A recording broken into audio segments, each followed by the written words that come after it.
Chapter 91. Many classmates are here. You are listening at novelfull.audio.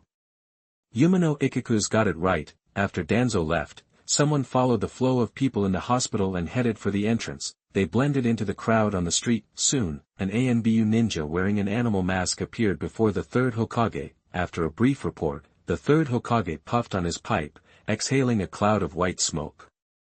I see. Good work. Understood, I'm dismissed.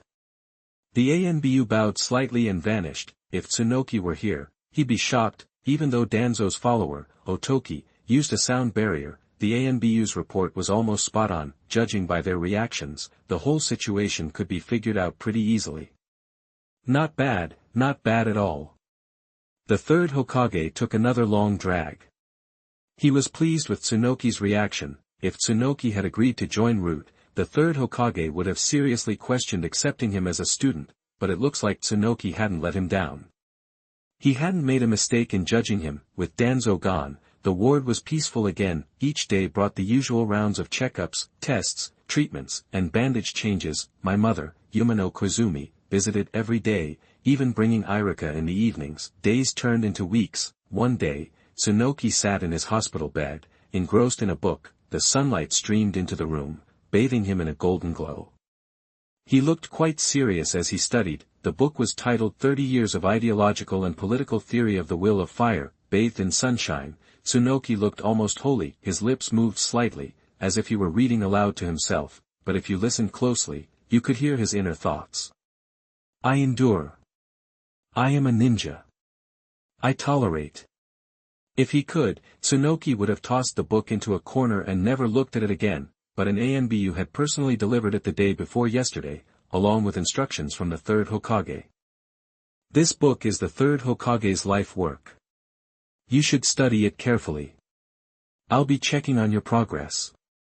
After saying that, the ANBU placed the book beside Tsunoki, who was looking numb. Before leaving, he added, "Don't disappoint the third Hokage." Even though the ANBU wore a mask, Tsunoki felt like he wasn't being very kind. It was more like gloating. Tsunoki never imagined that neither the leaf, bathed in sunlight, nor the root, hidden in darkness, could escape ideological brainwashing.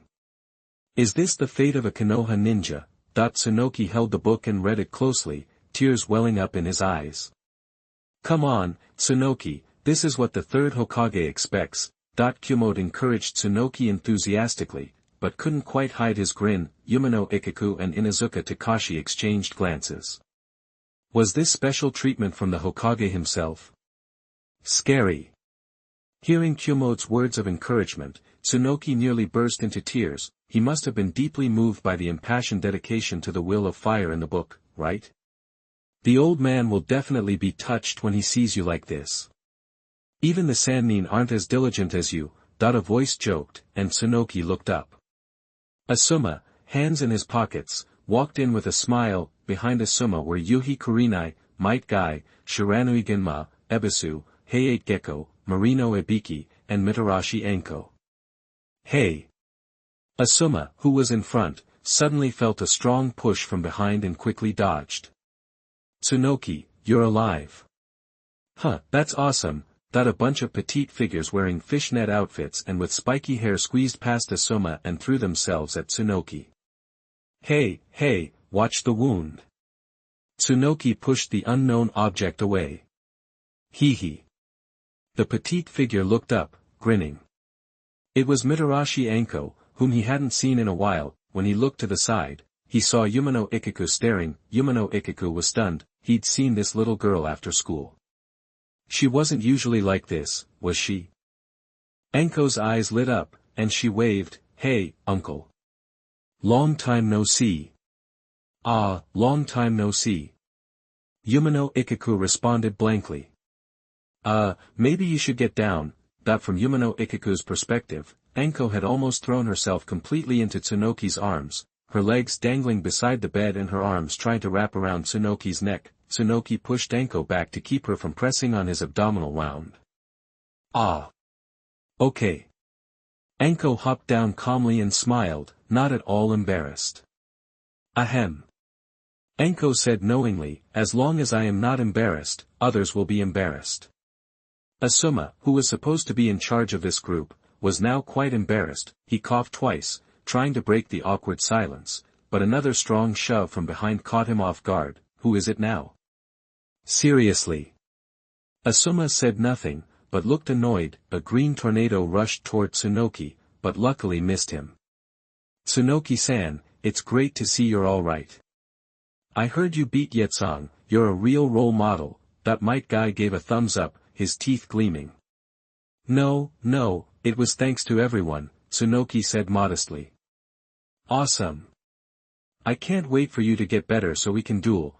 Marino Ibiki and Heiei Gecko had also moved closer, smiling and saying to Tsunoki. Get well soon. Ebisu and Shiranui Ginma walked around Asuma and walked over. Only Asuma and Yuhi Kurenai were left standing there. Kurenai Yuhi approached Asuma and said with a smile. I told you, that trick never works on me. Asuma's face fell as she watched Kurenai Yuhi walk past. Of course, Asuma didn't have any bad intentions. He had originally planned a more formal visit, with everyone standing at the door and wishing Tsunoki a speedy recovery, but it didn't go as planned. Before he could deliver his carefully prepared opening remarks, he was interrupted by Enko and Guy. Oh well, forget all the formalities. Asuma shrugged it off, shook his head, and joined the group. After a few polite words, Tsunoki was happily chatting with his classmates. His classmates had all graduated by now. Ebisu, Shiranui Ginma, and Might Guy had graduated this year and formed a team. Chapter 92 The Strange Red Bean Team. You are listening at novelfull.audio. Kurenai Yuhi and Asuma had also just graduated and were on the same team as Hyuga Tetsu, who was in their class. Hinata Tetsu couldn't make it. Kakashi's team was out on a mission, so they were absent as well. After recovering from his injury, Marino Ibiki was still a genin, teamed up with the newly graduated Enko and Heiei Gecko. Never would have thought you three would end up on the same team. Kakugi said, surprised Ibiki was reuniting with classmates after a year or two of hard work. Cough, cough, cough. Heiei started coughing, as usual.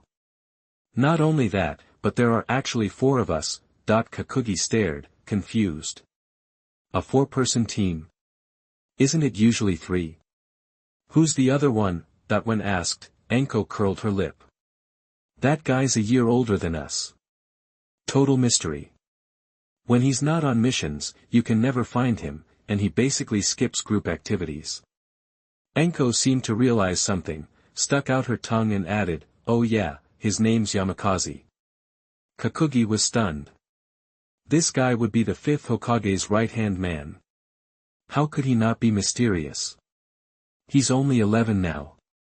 Judging by Enko's description, did he start with root this young? Then Kakugi remembered Danzo visiting him a few days ago. It seemed Danzo would grab anyone he saw as talented, no matter their age, but it didn't seem Yamakaze was officially en route yet, otherwise he wouldn't be on missions with Enko, Heiei, and Ibiki. But why were Enko, Heiei, and Ibiki teamed up with a root recruit? So Kakugi asked Enko who their squad leader was. Right now, it's Binghua-sensei. He's been teaching us for a few months. He's a really nice guy, but his name's kinda weird. He's just filling in. Kakugi's mind raced. What was with all the substitutes? In the original story, it had only been a few months since Kakashi had Ebisu teaching Naruto. Plus, the entire team had been handed over. What was the original teacher doing? And the name Binghua. Kakugi immediately thought of Binghua, who was with Danzo the other day. What? Why be so careful if it's just a temporary leader? What can he even teach you? Kakugi asked, pretending to be annoyed. It's fine. Binghua-sensei took us on a mission and taught us about chakra transformation. Oh, and he always tells us that ninjas should silently endure and sacrifice, and be heroes in the shadows. Enko said, cutely putting her index finger to her face. Ahem. Binghua-sensei taught me swordsmanship and some tracking skills, Heiei said. Plus, every time we catch an enemy, whether it's some thug or a ninja, even if Yamakaze's there, Binghua-sensei always tells me to torture them first, Ibiki chimed in, sounding proud. In Ibiki's mind, getting to lead the Yamanaka clan members in terms of torture was definitely an accomplishment. It's just that the scars on his face made his smile look a little scary. Kakugi blinked. Could it be that because Endo Yudo had brutally tortured him, Ibiki had awakened his torture talent early? Wait a minute. Kakugi pinpointed the issue. Ibiki, you guys have only been a team for a short time. Anko and Heiei just graduated. Are you already doing B-rank missions? If you capture a ninja, it had to be at least B-rank, Ibiki admitted. Yeah, B-rank missions are a bit of a stretch, but they're just about monitoring targets, tracking rogue ninja, and capturing spies. With Yamakaze and me on the team, it's a good fit. Was it easier to torture people on the spot if they caught them? Kakugi wondered silently. Now Kakugi was sure something was up with this team. Maybe it was just a root reserve team. Still, if Ibiki was deemed to have a dark side because of his past experiences, and Heiei was thought to have assassin potential because of his bloodline, it was still somewhat understandable. But what about Anko? Other than being a little crazy, she was pretty cheerful. Hey, I'll tell you something. Kakugi was lost in thought when Anko nudged his shoulder and whispered in his ear. Uhu, some students who had been chatting exclaimed in exaggerated sour tones. When did you two get so close? Ebisu asked, adjusting his sunglasses and looking intently. Kakugi blinked. What were they thinking? Ignore them. Anko didn't care, leaning closer. Our official leader is Orochimaru-sama. Actually, Orochimaru-sama only met us once before going on a mission. So Binghua-sensei is currently our team leader. Orochimaru-sama doesn't want us spreading the word yet. Besides, Orochimaru-sama said if I behave, he'll officially accept me as his disciple next time he gets back from the battlefield. Anko's face was flushed, her eyes were shining, and she looked thrilled.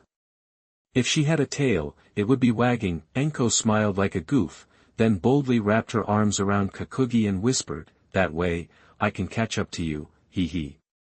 Kakugi reacted violently. No. He shouted instinctively, grabbing Anko's wrist. The ward went silent. TSK. Shiranui-gunma spat out the senbon in his mouth and jammed it into the wall. You two, please keep it down a little. He said, glaring. That's right. Having Asuma and Kurenai is enough, Ebisu echoed, pushing up his glasses. Asuma smiled awkwardly, and Kurenai blushed. Ibiki and Heiei exchanged glances and nodded. Their relationship had been like this for a while. Metkai, what are they doing? Anko looked at Kakugi, confused by his sudden overreaction. Sorry, Kakugi said quickly, releasing Anko's wrist. I didn't mean to. He was so impulsive. Kakugi reflected seriously. Now that Anko had said all that, the deal was done. Even if Kakugi objected, nothing would change. Besides, there were too many people in the room to say anything. Fortunately, Shiranui-gunma had interrupted and helped him recover. No worries. Anko rubbed her wrist and gave Kakugi a suspicious look. Chapter 93. It turns out he was afraid that I would catch up with him. You are listening at novelfull.audio. When Kazuoki grabbed her wrist, his eyes showed genuine worry. Anko couldn't figure out why Kakugi was making such a big deal out of it. Kakugi, what's eating you? She wondered to herself. Thankfully, Shiranui-gunma changed the subject, and the mood lightened up quickly. Moonlight Heiei even joked, pressing Kakuzu about when he and Anko got together. Anko, already blushing, just gave him a swift punch. Kakugi just stared at the dazed Heiei, shaking his head. Heiei, maybe you should take care of that cough first. The group spent the next little while catching up and reminiscing. Eventually, everyone got up to leave. Outside the hospital, Asuma cleared his throat. It's almost lunchtime, who's up for some barbecue? Sounds good. Asuma's treating, right? Ebisu adjusted his sunglasses, looking excited. Awesome idea. Let's split the bill. Asuma immediately corrected, shouting loudly. TCH. Shiranui-genma clicked his tongue, holding his senbon needle in his mouth. Everyone laughed and teased each other as they stood by the hospital entrance. Anko seemed distant, a cloud of worry hanging over her. Yuhi Kurenai noticed her silence. "What's wrong, Anko?" That ever since Kakugi had grabbed her wrist, Anko couldn't shake off a feeling of unease. Normally, she'd be the center of attention, chattering away, but Anko was quiet, lost in thought. She remained that way through the barbecue, and even after everyone had left, Ibiki and Moonlight Hayate exchanged a look, sighed, and shook their heads. Looks like someone's got it bad. Back home. Anko found a note left by Orochimaru and her eyes lit up. She snapped the note shut, a sudden understanding dawning on her face. So that's it. Kakugi's worried I'll surpass him, Anko realized. Well, I'll just have to work even harder. I will become Orochimaru's apprentice. Next time we meet, I'll show him what I'm made of. Anko grinned, grabbing Orochimaru's notes and devouring them. She was practically glowing with determination. Kakugi had no idea what Anko was thinking. The room was empty once again. Umino Iruka had already sensed his son's unease. "You're worried about your classmates' team assignments, aren't you?" Umino Iruka had overheard the entire conversation. Kazuoki nodded, not bothering to deny it. Umino Iruka smiled. "Relax. Root isn't just some top-secret organization. Most people think of it as a training program for new ANBU recruits." "Training?"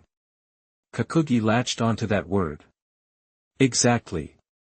Umino Iruka confirmed. "Besides recruiting exceptional ninjas, ANBU trains promising newcomers. Root basically handles the screening process. So, your classmates might not even end up in Root permanently. They could end up in ANBU, or they might not pass the assessment. In that case, they'd be reassigned to a regular squad and told the team was disbanded. The whole time, they'd think they were just joining a normal team." Kazuoki was taken aback. He hadn't realized ANBU and Root worked so closely together. He figured this must have been Root's purpose from the beginning, since it was established as an ANBU training division. It wasn't until Nabekage was defeated by the third Hokage's return that Root's allegiance shifted with Danzo, for example, plotting to assassinate the third Hokage. "Wait a minute," Kakugi said, spotting a flaw in his father's explanation. "If Root gets to train and select the newcomers, wouldn't all the geniuses end up there?" Umino Iruka chuckled. "All the newcomers assigned to Root are registered with the village." "It's not that easy," Kakumu nodded. "Of course. The village would keep tabs on anyone trained by Root. There's no way they'd let everyone get absorbed without raising eyebrows. If that happened, the Hokage would cut their funding in a heartbeat. At most, Root could use people like Teacher Binghua to subtly influence students. If they could twist the values of certain geniuses to align with Root's dark ideals, then it would make sense to recruit them. That's why Root often raised orphans, specifically to mold their own recruits. So, maybe he shouldn't worry so much about Ibiki and Hayate. As for Shanfeng, he was always Root's chosen one. Anko was different.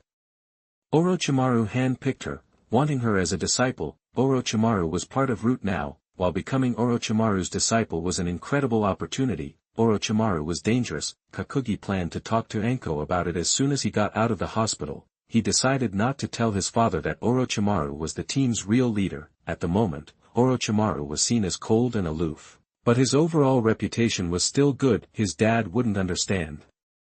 He'd probably be thrilled that Anko could become Orochimaru's apprentice. The following days brought a return to normalcy. Umino and Iruka visited every day, and classmates dropped by occasionally. His dad, Inuzuka Kuma, and Komatetsu's friends and family came too, but Kakugi mostly stayed out of their way. After Kakugi refused Danzo's offer, Danzo hadn't bothered him. The third Hokage never visited again, but he often sent ANBU operatives over with gifts. There were obscure books like 30 Years of Ideological and Political Theory of the Will of Fire, Introduction to the Thought of the Will of Fire, and Konoha. From Troubled Times to Founding. There was also a worn notebook. Judging by how seriously the ANBU operative handed it over, this notebook was something special. After all, the ANBU operatives had tossed the other books aside. Kakumu carefully opened the notebook, studying it like he'd struck gold. It was a journal written by the third Hokage when he was young. It detailed his journey of self-improvement through hard work and the guidance of the second Hokage.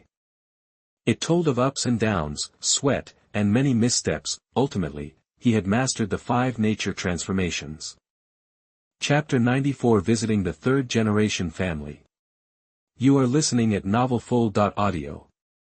Kakumu keeps a practice notebook similar to mine. After all, there's always some uncertainty when you're trying to game the system. Through the system, Kakumu gained all the chakra natures. However, mastering the changes in chakra natures can't rely entirely on the system's unreliable replication. Right now, Kakumu has complete mastery of water release, wind release, and fire release. He's mastered 3 chakra nature transformations in just over 2 years, which is a huge boost from the system. No doubt, but hard work and practice are still key. Even though Kakumu now has the burning release, his plan to get stronger is crystal clear. First, master all the changes in the 5 basic chakra natures. Kakumu settled down and eagerly began studying the notebook in his hand. This training notebook on the 5 basic chakra nature transformations was proving incredibly helpful. In the blink of an eye, a month had flown by. Kakumu and Inuzuka Kazuma had been released from the hospital a few days prior. As of today, Umino Iruka and Komatetsu were officially back on their feet. Komatetsu tore off the bandages on his hands and feet and jumped around excitedly, almost tripping. After being laid up for so long, his leg still needed some rehab. Even though Umino Iruka's arm was healed, it still felt a little stiff. Kakumu and Inuzuka Kazuma also felt a bit stiff, but exercise would help.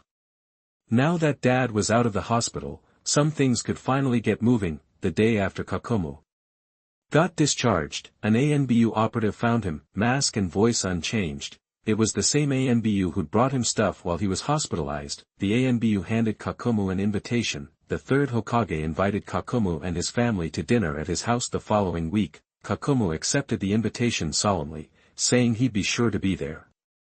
Thinking about it, this was probably when the third Hokage would officially take him on as a disciple. He wondered if Konoha had any specific customs for becoming an apprentice. Luckily, Umino Iruka was out of the hospital now. There were a lot of things that he would need to take care of. Hearing this, Umino Iruka practically facepalmed, trying to hide how shocked he was. He'd never heard of a Hokage accepting a disciple and having to throw a party. The third Hokage must really think highly of his son, but Konoha really didn't have any hard rules about apprenticeship. He'd heard that the samurai back in the day had all sorts of customs when it came to masters and apprentices. Still, you couldn't show up empty-handed. Seeing that there were still a few days before the scheduled date, Umino Iruka took his wife, Umino Xiaojin, out shopping. Ninjas usually exchanged gifts of ninjutsu techniques and stuff like that. But if Umino Iruka tried to show off his ninjutsu knowledge, he'd just embarrass himself. In that case, they'd have to get other gifts. Even though the third Hokage was a Hokage, he probably wouldn't care about ordinary things. But the third Hokage had a son, Sarutobi Asuma, right? Sarutobi Biwako was a middle-aged woman and would probably know what knickknacks she liked. Just like that, a few more days passed, and the Umino family went as a group and arrived at the door of the third Hokage's house. The family was loaded down with carefully chosen gifts, selected over the past few days. At the very least, they wouldn't be rude. The Hokage probably didn't need any of this stuff, but it was the thought that counted. It was Kakumu's first time seeing the third Hokage's house. To Kakumu's surprise, it looked pretty ordinary from the outside, just like the Umino families. It was an average single-family house, just a little bigger and with a small yard out front. He wondered if, like the Umino family, they were still paying off the mortgage. As the doorbell rang, Kakumu waited nervously. For Umino Iruka and Xiaojin, the third Hokage's house was nothing new. They occasionally came here to take orders directly when working on missions, but this was their first official family visit. Only little Iruka didn't seem to care. His big eyes blinked as he yawned. Creak. The door opened, revealing a big head. First thing you noticed was the long white hair and the big word oil on top of his head. Jiraiya-sama. Umino Iruka, who was standing at the front, hadn't expected to see him here and couldn't help but exclaim. Ah, it's Iruka. Jiraiya smiled and stepped aside. Come on in. That the third Hokage really thought a lot of his sons. Umino Iruka was shocked and sighed inwardly. Kakumu walked into the yard numbly, muttering to himself, maybe Orochimaru was in there too. You nervous, kid? Jiraiya put a big hand on Kakumu's head, bent down, and chuckled softly. Yeah, meeting the third Hokage and the legendary Sannin Jiraiya all at once, it just feels like a big deal. Kakumu whispered. Ah ha ha ha. Jiraiya laughed. Guess my hero Jiraiya makes quite an impression. But don't sweat it, kid. I'll be calling you junior brother in a minute, the third Hokage's nothing to be afraid of. He's just an old guy pushing 60. Jiraiya smiled at Kakumu. With that, Jiraiya opened the door wide and ushered everyone in. The old-fashioned floors, old furniture, and orange lights all suggested that this house had been around for a while. The third Hokage was sitting on the sofa reading the newspaper, Biwako was busy at the stove, and Asuma was playing with kunai, looking bored. No Orochimaru. The whole place was a bit old but very tidy. Just like a normal family's home. Hearing the door open, the third Hokage put down the newspaper, stood up, and laughed. Biwako also turned around to look. Umino Iruka and Xiaojun quickly took the gifts, walked forward quickly, and bowed slightly. Sorry to bother you, third Hokage-sama. It's your first visit. You were right to be careful. Kakumu followed closely behind Iruka and greeted the third Hokage. The third Hokage chuckled, motioned for everyone to sit down, then took Iruka's arm and asked how he was recovering. Umino Xiaojun apologized and rushed to the kitchen to help Biwako. Seeing the third Hokage talking to everyone so casually, Kakumu suddenly felt relaxed. He wasn't nervous anymore. He listened to the adults talking and replied normally when they spoke to him. During the conversation, Kakumu learned that the front lines of the Land of Rivers were calm for now. The third Kazekage had been confirmed missing, and the Land of Wind was currently in chaos. In various oases scattered across the vast desert, opportunists were emerging, trying to replace Sunagakure. Within the Sand Village itself, different factions were challenging the authority of the Elder Council and Luo Sha. Even though Sunagakure had always claimed that Konoha killed the third Kazekage, they couldn't even think about attacking Konoha until they were united internally. As for Konoha taking the initiative to attack Sunagakure, they'd be crazy to do that. Not only was Konoha still in a standoff with Iwagakure, but even if they had the time, why would they attack Sunagakure? The Land of Wind was vast and barren. There was nothing there but sand. Jiraiya finally had some free time and was back in the village for some rest, plus, he wanted to meet his junior brother. Chapter 95 Official Apprenticeship. You are listening at novelfull.audio. Everyone talked shop about the battle for a bit, then the third Hokage steered the conversation toward Kakugi. Today's meeting was all about him. Kakugi grinned and recounted his fight with Yitsang to the third, keeping it light and easy. Jiraiya was surprised. He knew Kakumu had been a bundle of nerves before they even walked in, didn't expect him to bounce back so fast. Adjusted and relaxed, Kakugi really opened up. Having memories from a past life definitely gave him a maturity beyond his years. Listening to Kakugi calmly describe the battle, Jiraiya, who knew all the details, could tell he wasn't exaggerating or making things up. Seeing Kakugi's calmness and maturity, so far beyond his peers, Jiraiya couldn't help but nod in approval. The third Hokage caught Jiraiya's nod out of the corner of his eye, and his smile widened. Asuma had been eager to chat with Kakugi when he first arrived, but the conversation was flowing so well, he couldn't find an opening to jump in. Bored, Asuma ended up messing around with Iruka, who was still a little lost in the shuffle. Before long, the two were arguing over whose dad was tougher. The third chuckled at the sight. Soon, Biwako and Xiaojun brought in the food. Everyone started eating and the atmosphere turned even more relaxed. Jiraiya pulled out a bottle of sake. And after a few drinks, things got even looser. The Umino family no longer felt like outsiders. That was the third's intention all along. Now that he'd taken Kakugi as his student, his relationship with the Umino family couldn't stay strictly professional. The third, Jiraiya, and Umino Iruka were all on the same page about that. After a few rounds of drinks and plenty of food, it was time to get down to business. Asuma, knowing what was up, took Iruka upstairs. Needle and Biwako started clearing the table. The third lit his pipe, took a long drag, and looked at Kakugi with a serious expression. Umino Kakugi, are you willing to be my student? Absolutely, master. Kakugi answered without hesitation, kneeling and bowing deeply to the third.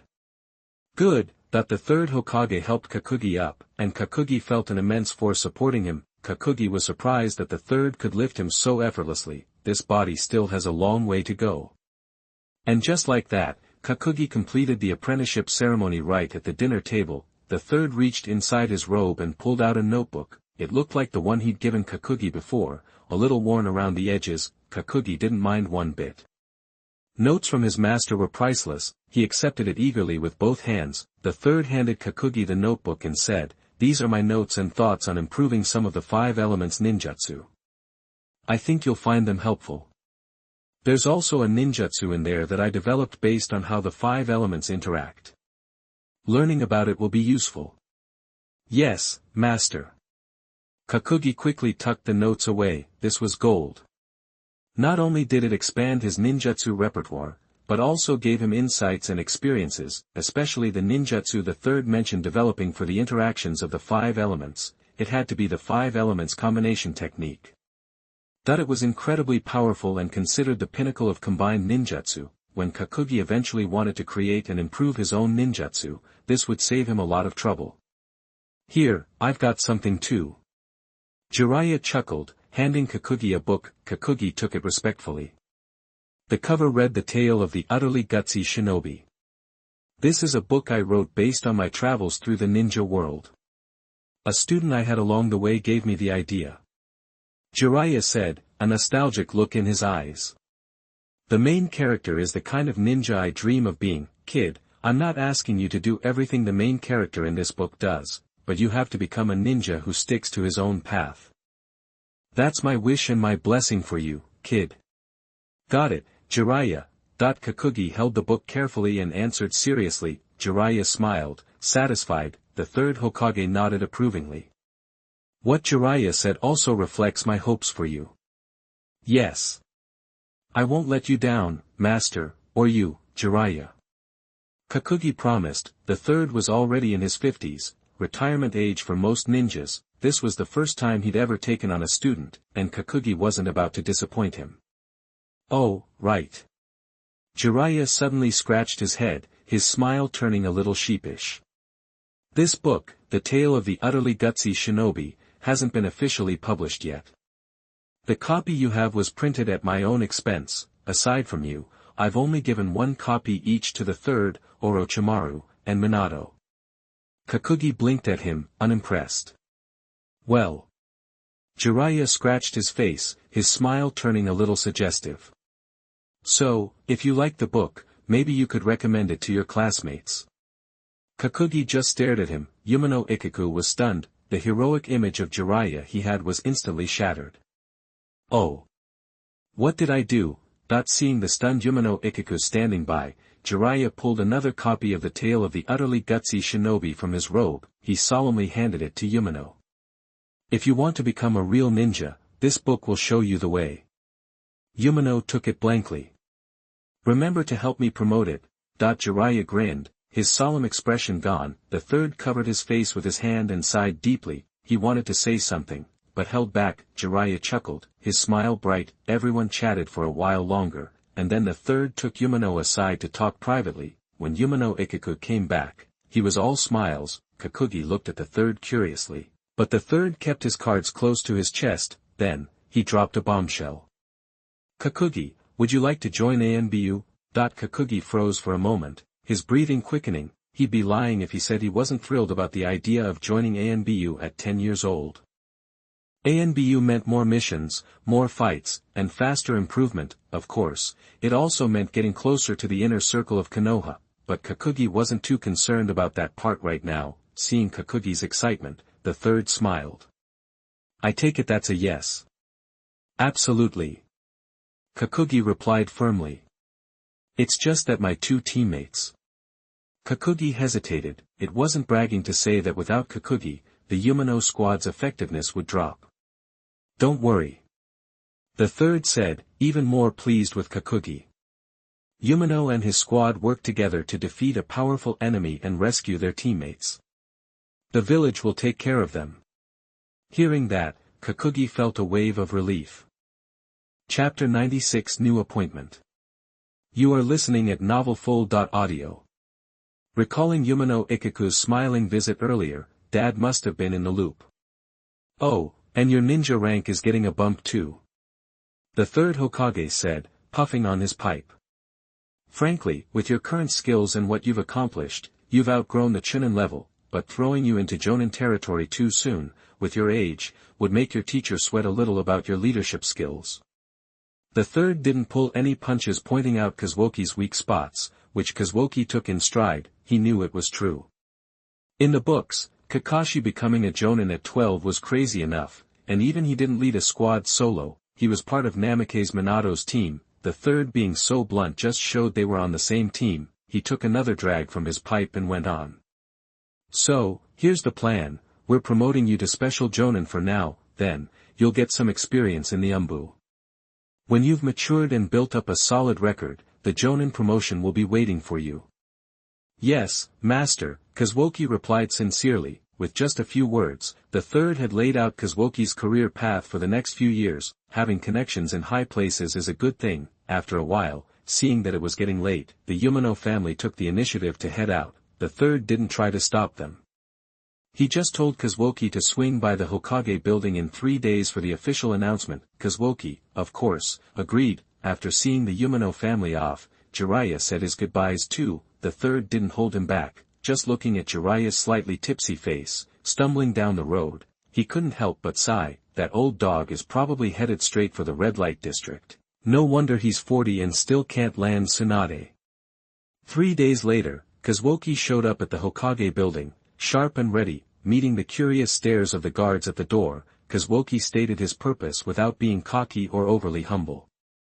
One of the ninja nodded and turned to announce him. While waiting, Kazuoki eyed the ninja's mask with interest. The one who'd gone inside was wearing a cat mask, and the one standing guard had a bird beak design. He'd probably be wearing one of these soon enough. He wondered if he got to pick his mask. The wait wasn't long. The ninja who'd announced him came back out and opened the door. After a quick thank you, Kazuoki walked into the Hokage's office. The door closed slowly behind him. The office felt surprisingly bare. That was his first impression. The whole room was maybe 500 to 600 square feet, yellow floor, white walls, plain desk, and the third Hokage sitting behind it. That was it. Of course, Kazuoki knew there were probably tons of ANBU ninja hiding in the shadows. Just try pulling a kunai, and they'd be all over you. Kazuoki collected himself, walked up to the third, dropped to one knee, and said respectfully, "Third Hokage." This was a public space. Unlike the visit to his house, you never want to be too casual with your boss in public, even if he's your mentor. From the moment Kazuoki walked in, the third had been watching him. Some people who came to the Hokage's office for the first time acted like they were used to the place, then would be unimpressed, some would be disappointed. That feeling often affected their later interactions with Naruto. Kazuoki hadn't shown any of that, just a quick scan of the room. Perfectly normal. Then, he quickly came over to greet him, showing no surprise at all. Good. The third didn't say anything, but he was very pleased. Welcome, Kazuoki. Stand up. The third said calmly, pulling 2 documents from a drawer. Kazuoki stood. The third picked one up and said, "This is your official promotion to Special Jonin. Take a look, and make sure you keep it. Congratulations, Umino Kazuoki. You're now the youngest Special Jonin in Konoha's history." The third chuckled, his eyes full of encouragement. Kazuoki took the document with both hands, glanced at it to make sure it was his commission, and tucked it away. The third's eyes twinkled. This student kept surprising him. When it came to dealing with people, he was definitely Umino Ikiku's son. The third picked up the other document and handed it to Kazuoki. "This is your application to join the ANBU. If there are no issues, accept it carefully." The third added, "When you go to report to the ANBU, you'll need this document. They'll recognize it, only the Hokage can issue those." He looked at Kazuoki affectionately. Kazuoki took the document with both hands. He studied the signature carefully, making sure it was the third's. The recommender section was blank. Kazuoki didn't overthink it. He carefully put the document away and said, "No problem. I'll follow your instructions, third Hokage." The third nodded, pleased, and pulled a mask from the drawer. It was a monkey face. "Put on your mask. Someone will be here to take you to the ANBU base in a bit. As for your code name, let's go with Mazaru." The third smiled at Kazuoki in his monkey mask. As soon as he finished, Kazuoki heard a tiny sound. If Kazuoki hadn't copied his perception ability, he probably wouldn't have noticed it. it had to be one of the ANBU agents secretly protecting the Hokage, probably the one who'd escort him to the base. Huh, your senses are sharp. That the third had noticed Kazuoki's reaction and guessed what he'd picked up, laughing. Then, the third turned serious and warned Kazuoki sternly. In the ANBU, everyone's identity is a secret. Yours must never be revealed, only your fellow ANBU and the Hokage can know who you really are. Don't let anyone know you've joined. Not even your family. Never reveal your code name, it's not just for your own protection, but for theirs too. Understand? Understood, third Hokage. Kazuoki answered respectfully. Good. The third smile returned, and he relaxed. He lit his pipe, took a long drag, and went on talking to Kazuoki. ANBU missions are different from what you're used to. You need to be careful and patient. New recruits need to learn and practice. You're strong, but you don't have the same experience as some of the veterans. The third went on and on, like an elder advising a younger relative. A warm feeling washed over Kazuoki, and he listened carefully and respectfully, without any impatience. This was all valuable experience. I'm getting old. I've been lecturing you for so long. After a while, the third trailed off, still feeling like he had more to say. Chapter 97 ANBU Ninja Armor. You are listening at novelfull.audio. As the third Hokage spoke, he stood, stretched, and walked over to Kakugi. He reached out and straightened the monkey-faced mask Kakugi wore, a strange light in his eyes. You're much better than my Asuma. That kid's never been steady. He patted Kakugi on the shoulder. Go on, don't let me down. Yes, Lord Third. Kakugi replied, his voice muffled by the mask. Whoosh! The moment Kakugi finished speaking, a figure appeared beside him, almost soundlessly. It was an ANBU operative wearing a dog head mask. Lord Hokage, leave the rest to me. The ANBU operative said, kneeling on one knee, his voice muffled. Alright, thanks for your hard work. The third Hokage took a puff from his pipe and gestured for Kakugi to follow. Kakugi nodded to the Hokage, then followed the dog-headed ANBU outside. Once they were outside the Hokage building, the ANBU operative nodded to Kakugi, said nothing, and took off towards the woods bordering the village. At first, his speed was normal, but as they left the village center, he picked up the pace. Then, he started using body flicker technique. Kakugi was speechless. He understood wanting to test his strength, but using the body flicker technique so repeatedly felt excessive. Using teleportation techniques in rapid succession through a dense forest was risky. Still, if that's how he wanted to gauge him, then so be it. Kakugi didn't hold back and started using the body flicker technique himself, soon pulling up alongside the dog-headed ANBU operative. If he wasn't supposed to be leading the way, he would have passed him. Seeing this, the ANBU operative nodded and gradually slowed down. You've got good stamina. After saying that, the dog-headed ANBU stopped talking and focused on leading the way. Kakugi was taken aback.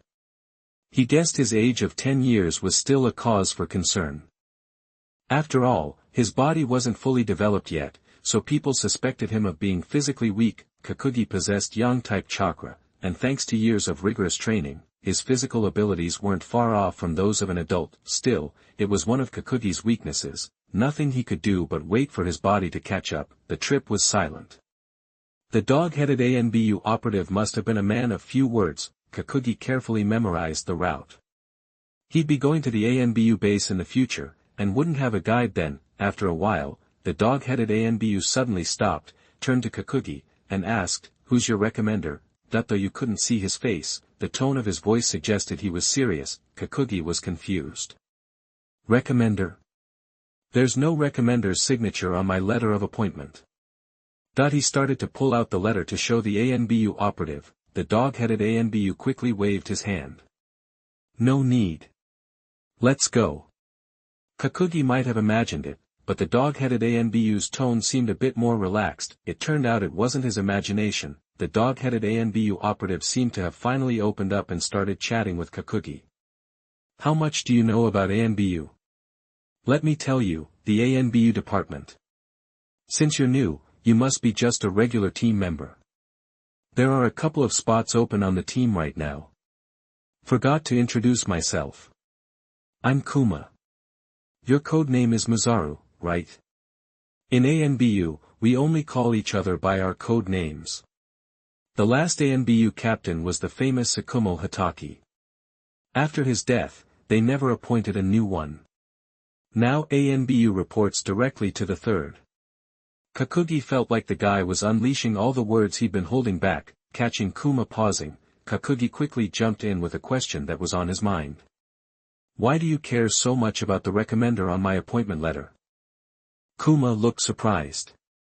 You don't know, that he leaned in conspiratorially. Only a handful of jonin are qualified to recommend ANBU candidates. Famous people. Bottom line, if you run into someone like you, without a recommender, just know you're one of us.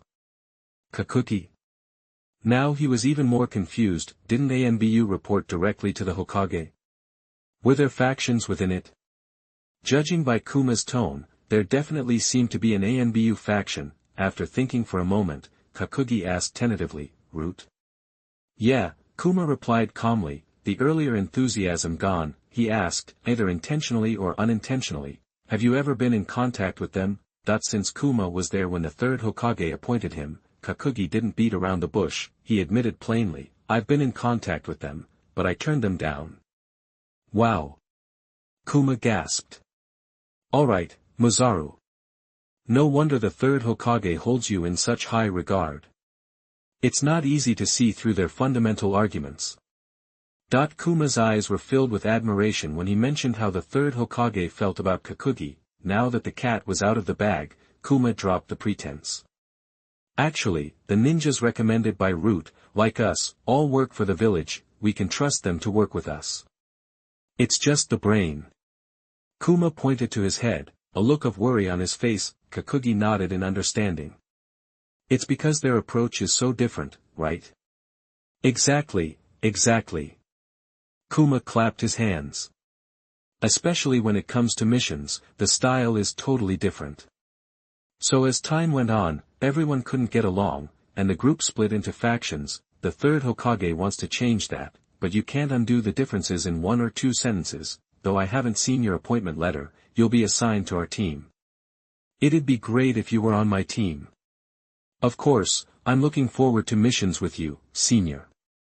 Kakugi replied politely. The cheerful Kuma was much easier to get along with than taciturn teammates. According to the system, Kuma was a ninja named Tanazawa Chuan, skilled in fire release, with a strength of B rank. There was no need to reveal the cover-up. After walking for a while, Kakugi followed Kuma through the dense forest, and suddenly, the trees parted. Before them was a clearing in the forest, about the size of a football field. It looked like it had been cleared by hand, but there was nothing in the clearing. Kuma chuckled, turned, and taught Kakugi a few hand signs. The signs were simple, and Kakugi quickly learned them. As the sequence was completed, a dark building suddenly appeared before them. Illusion barrier. Kakugi understood.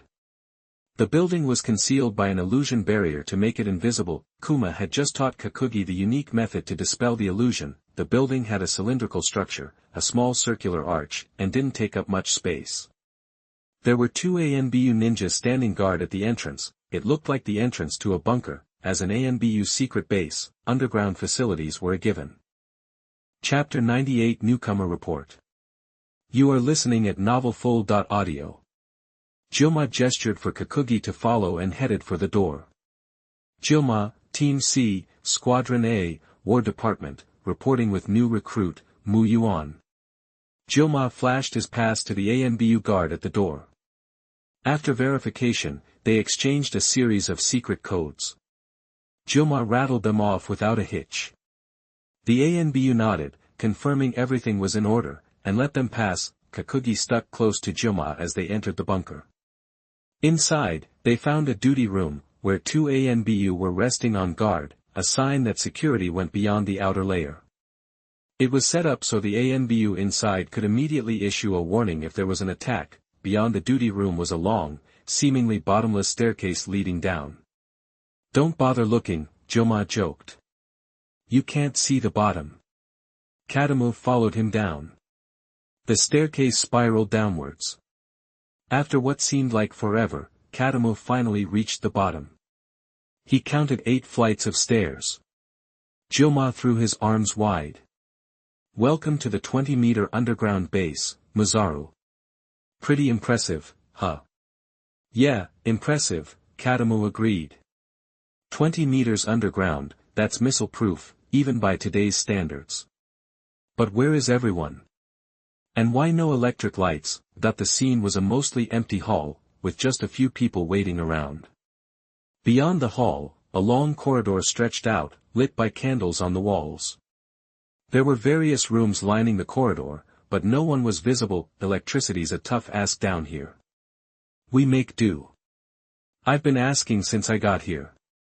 Captains have come and gone, and we're still lighting candles."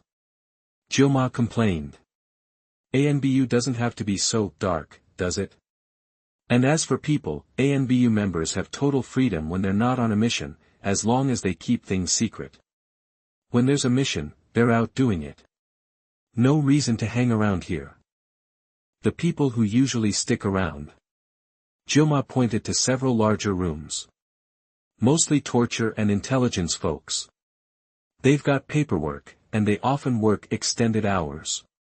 He grinned at Kakumu. Kakugi chuckled, understanding exactly what extended hours meant in the torture and intelligence departments. "Okay, training rooms this way, archives that way, and the exits over there. The entrance and exit are in different locations. This big area is the dorm. Torture and intelligence people basically live here. Even you War Department guys will get a dorm for when you're on standby for certain missions. Feel free to move in permanently if you don't like going home." Though he couldn't see Gyoma's face, Kakugi could practically hear the wink. "No thanks," Kakumu said. "Ha!" Gyoma laughed, the sound echoing down the corridor. They walked a little further. "Registration's just ahead." Gyoma knocked on a door.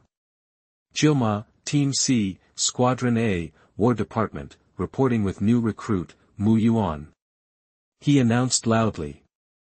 "Come in," a deep voice replied. Gyoma opened the door, and Kakumu followed. A tall ninja sat at a desk in the small office.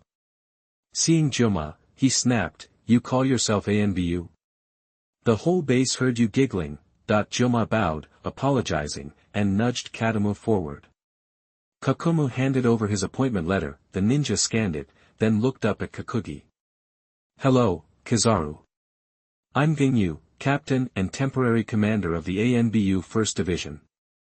Follow me." Geng stood up and brushed past Gyoma, pausing only to say, "Follow me." Kakumu and Gyoma followed Geng out, Gyoma quietly closing the door behind them. Geng didn't look back, striding forward in silence. Gyoma had already given the layout of the base, and Kakugi realized that Geng was heading for the indoor training ground. Testing my strength, huh? Kakumu was eager to show what he could do. The three entered the training ground, a wide open space with some equipment stacked in a corner. Geng stopped in the center, facing Kakumu. "I know about you, but as a newcomer, I need to see your strength firsthand. Whenever you're ready, show me what you've got." Geng crossed his arms, looking at Kakumu with confidence and without making any extra movements. "Oh, he underestimates me." Kakumu wasn't offended. He turned to Gyoma. "Gyoma, step back." "Gyoma." Confused, Gyoma hopped away a few steps, putting some distance between himself and the others. He had not seen Mazaru's strength for himself, but the captain's strength was clear for all to see, and being accidentally injured was not a good situation for anyone. Seeing Gyoma out of the way, Kakumu focused. He formed hand seals, channeling chakra, and unleashing a burst of burning energy. Rings of fire swirled around Kakumu, rising at high speed and forming a massive scorch-release fireball above his head. Geng remained unmoved, arms crossed, seemingly unconcerned. Is he really that strong? Kakumu frowned. Even Yitsong had been wary of this move. Was Geng completely unfazed? Or was there a shadow clone in front of him?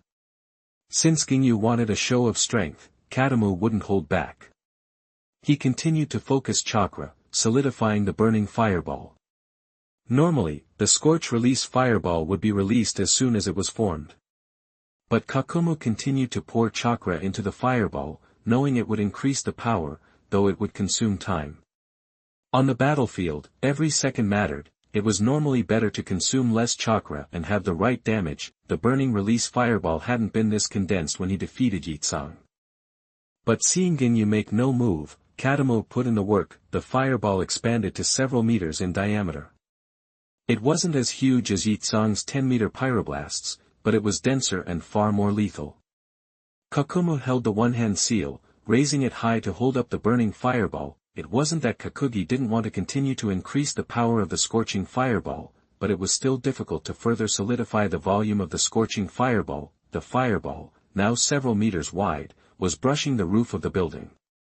Any bigger and it wouldn't fit in the training ground. Chapter 99 Battle against Geng.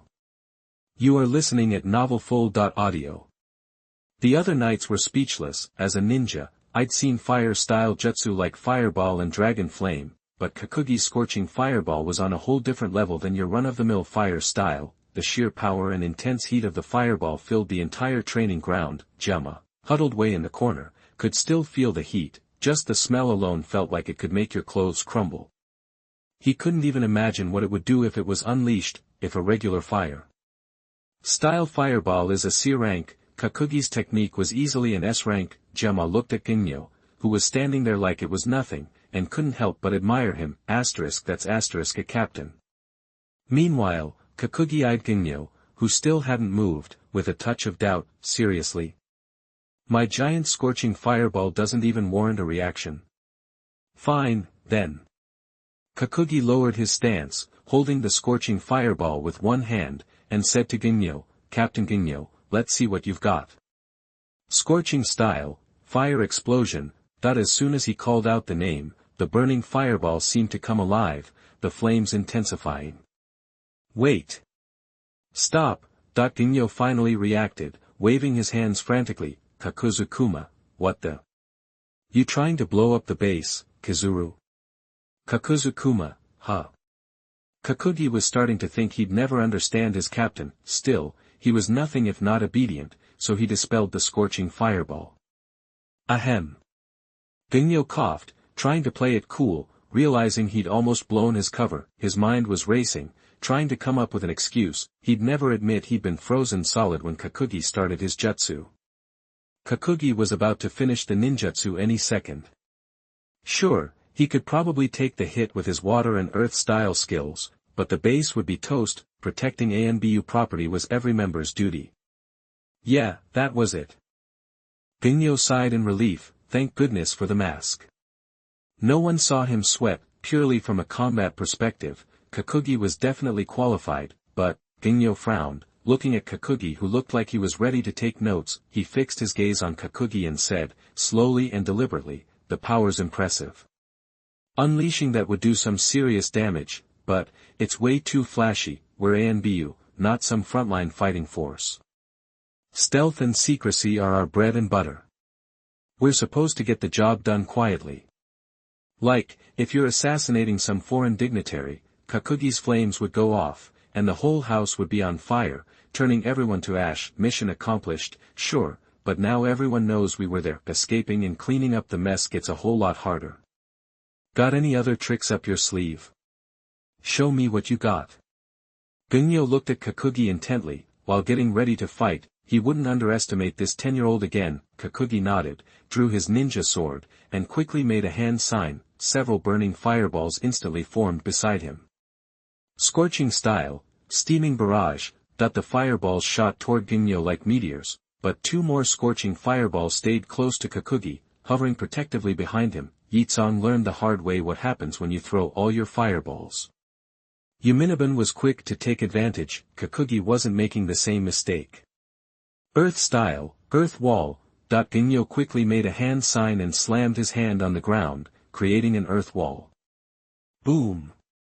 Boom! The scorching fireballs slammed into the wall, creating a massive explosion. Dust and smoke filled the training ground. After launching the steaming barrage, Kakugi kept moving, making another hand sign. A surge of intensely hot scorching chakra poured from his mouth, coating his ninja sword. Scorching style, blazing blade. As soon as he finished the jutsu, Kakugi sensed a powerful chakra signature approaching. Whoosh! Kakugi instantly teleported away. Earth style, Earth Dragon bullet. The moment he vanished, an Earth Dragon smashed into the spot where he'd been standing. As Kakugi moved, the two fireballs trailed close behind. The fireballs were fast, but still lagged behind the speed of the teleportation technique by a fraction of a second. Kakugi frowned slightly. The scorching fireball's automatic tracking is normally an advantage, but when teleporting, it becomes a drawback. The speed of the fireball is extreme, but compared to instantaneous movement, it still falls behind by 1/10 of a second. This shortcoming can only be solved by further mastering and improving scorching style skills. Even if it's just for a split second, it's still enough to expose the user's location to an expert. Earth style, quicksand river. He was right. Ginyo had tracked his teleportation. Kakugi made a quick decision and teleported again, but this time he wasn't running, he was charging. Whoosh! Kakugi appeared in front of Ginyo, stepping on the remains of the earth wall. Ginyo didn't panic. He'd been expecting it. In fact, he was in a good mood, having just finished his last hand sign. Kakugi jumped high off the wall, raising his sword with both hands, ready to strike. Whatever jutsu he was planning, Kakugi was going to cut him off. He had no intention of waiting for Ginyo to finish, but Ginyo was faster than he expected. Earth style, rock fist. Layers of rock rapidly formed around Ginyo's right fist, turning it into a massive stone gauntlet. Ginyo smirked and swung at Kakugi. The clash of fist and blade sent Kakugi flying backwards. The raw power was overwhelming, and his blazing blade had little effect against the earth style. Kakugi's face darkened. Ginyo's surprise attack with the Shunshin was completely unexpected. This asterisk was the combat experience of an ANBU captain. Scary. But being knocked back didn't do much damage. Kakugi formed a hand sign, ready to launch another steaming barrage. Cut it out. Ginyo waved his rock fist and stopped Kakugi in his tracks. Yes, Captain Ginyo. Kakugi obeyed instantly. Both of them had unleashed a lot of jutsu already. If they kept going, the battle could escalate quickly. The small training ground wouldn't be able to handle it. Besides, Ginyo was strong. He wouldn't be easy to beat, and, on his first day, did he really want to go all out against his boss? Kakugi wasn't that ungrateful. It was better to quit while he was ahead. Little did he know that Ginyo was thinking the same thing. He took advantage of his small victory and decided to call it a day. Chapter 100 ANBU Base Full of Life. You are listening at novelfull.audio. This kid's only 10, but he's a total beast. Even Ginyo was impressed by Jiaomu's strength. Honestly, you're strong, definitely up to ANBU standards, but your experience needs work, and your ninjutsu has some weaknesses. You've got room to grow. Ginyo said, serious as could be. Yes, Captain Ginyo. You're amazing, and your experience is way beyond mine. I'm hoping you'll give me some pointers. Kadoki listened intently, really wanting to learn from him. He needed to. According to Kadoki's system, Ginyo's stats were name, Sarutobi Shinasuke, overall strength, chakra level, 2.8 calories, elements, water, earth. The system spilled the beans on Ginyo's real name. Kadoki was a little thrown. He knew the third Hokage had another son besides Asuma, but he thought he'd died before the story even started. That only left Konohamaru as his grandson. As far as he remembered, Sarutobi Shinasuke was just some fan-fiction character. Never thought he'd actually see him in this life, and Shinasuke wasn't messing around. He was knocking on the door of Kage-level power. If Joma was right, there were only 2 ANBU squads. Sarutobi Shinasuke was the captain of one of them, plus the acting commander. Basically, he was second in command to the Hokage in ANBU, power, position, and the third Hokage's son to boot. The perfect golden boy. Even setting aside the power and status, it was smart to get on the good side of the boss's kid, so, when Kadoki asked for advice, he meant it. Come on, you're almost as strong as me already, and you're just a kid. I'm just older, that's all. I've been around the block a few more times. Ginyo answered smoothly, but if it wasn't for the belly laugh, Kadoki would have thought he was being serious. Not at all, there's so much I want to learn. He he he. Ha ha ha ha. Joma watched them butter each other up, totally stunned. Mu Yu's a smooth operator, already buddy-buddy with the captain. After all the back-scratching, Geng Nyo finally announced Kadoki's assignment. Kadoki was officially assigned to Squad C of Squad A, War Department, that's Joma's team. You're new to ANBU, so you need to get familiar with how things work. Plus, you're young. You'll have plenty of opportunities down the road. Geng Nyo said, sounding like he actually meant it. Kadoki had heard that kind of talk from managers before, but those managers were full of it. Geng Nyo seemed to mean it. With the Hokage's disciple stamp and working under the Hokage's son, he was set as long as he didn't screw things up. Kadoki nodded, saying he'd take Geng Nyo's words to heart. Geng Nyo seemed even more pleased with Kadoki's attitude. After talking to Joma and getting Kadoki settled, Geng Nyo gave Kadoki a friendly pat on the shoulder and headed off to handle other stuff. Joma immediately stepped up and led Kadoki out. Kadoki followed close behind, his mind buzzing about the system. After the fight with Geng Nyo, the system had popped up a message. You have completed the battle with your opponent. Do you want to copy his skills? Y/N. Kadoki didn't hesitate, yes. Ding. Successfully copied the skill, chakra, large. A rush of warmth surged through Kadoki, and he could feel the difference in his chakra. Looking at his stats, his chakra had gone from 4.2 to 4.3. Ever since he got the system, Kadoki had made a point of getting into fights every day unless he was injured or in the hospital. He always copied something, more or less, with chakra being one of the common ones. But this was the first time he'd seen a direct 0.1 increase. Usually, the chakra he copied didn't even register on his stats. It was more of a slow build, a large amount of chakra indeed. With that thought, Kadoki followed Joma into a room. The room was set up kinda weird. There was a counter at the entrance, and a big open space behind it with people working inside. There were bowls of rice, miso soup, veggies, and dried fish on the counter. Was this the cafeteria? Seeing Kadoki's confused look, Joma said, "Aren't you hungry?" Kadoki checked the time and realized it was past noon, but this cafeteria didn't have any tables or chairs. He thought about it and figured it made sense, even though there wasn't a rule about ANBU members keeping their identities secret, like when Kadoki was in the Hokage's office and Kuma and other ANBU saw him. They still liked to keep some mystery between them. Joma grabbed 2 divided plates and utensils like he knew what he was doing, and handed one to Kadoki. Kadoki followed Joma to get his food, still a little dazed. He just didn't expect ANBU to be so casual. After getting their food, Joma held up his plate and said, "Let's go, I'll help you find your dorm." Then he just walked out. A few minutes later, Kuma led Kadoki to the dorm area and opened a door. The room was small, with just a bed, a desk, and a chair, a single dorm. "This is your place now. If you're on standby for a mission, or you just don't feel like going home, you can crash here," Kuma explained, tossing a key to Kadoki. "Go back and get your bedding and ANBU gear from the logistics office. Then get a sign, write your code name on it, and hang it on the door." Kadoki nodded, saying he understood. With that, Joma grabbed his plate and said, "I'll come find you after dinner."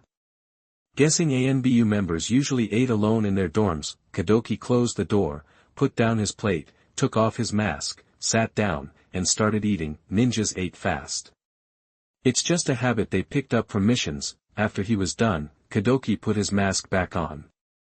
After a few minutes, Joma knocked and came in. Joma walked in and immediately sat on the bed. This room hadn't been cleaned in ages.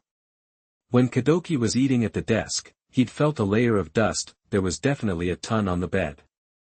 Kadoki looked at Kuma, amused. "Gotta clean this place up after Joma leaves." Joma pulled a scroll out of his pocket and asked, "You know the summoning jutsu?" Kadoki shook his head. He hadn't learned that yet. He knew the item summoning jutsu, but he hadn't signed a contract for any animal summons. "Doesn't matter if you haven't learned it before. You'll pick it up quick," Joma said casually, tossing the scroll to Kadoki.